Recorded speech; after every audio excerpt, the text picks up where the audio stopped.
Assalamualaikum warahmatullahi wabarakatuh. Mudah-mudahan kalian semua dalam keadaan sehat walafiat.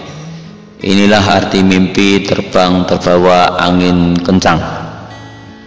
Terbang terbawa angin kencang merupakan refleksi dari buruknya kontrol dirimu terhadap setiap keputusan yang kamu ambil.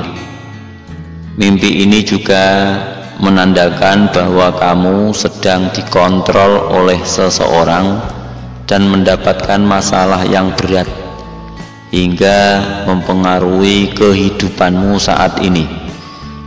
Menurut psikolog, mimpi ini mewakili kemandirian yang terjajah atau sedang dikontrol oleh seorang yang lain.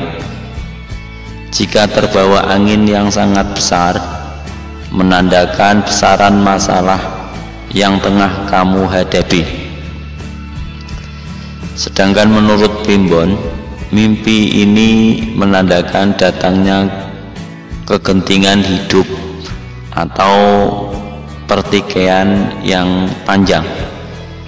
Di dalam pekerjaan, hal ini menandakan datangnya godaan yang berat. Dalam hal asmara, hal ini menandakan adanya pihak ketiga yang merusak hubungan Anda. Semoga ini bisa bermanfaat. Wassalamualaikum warahmatullahi wabarakatuh.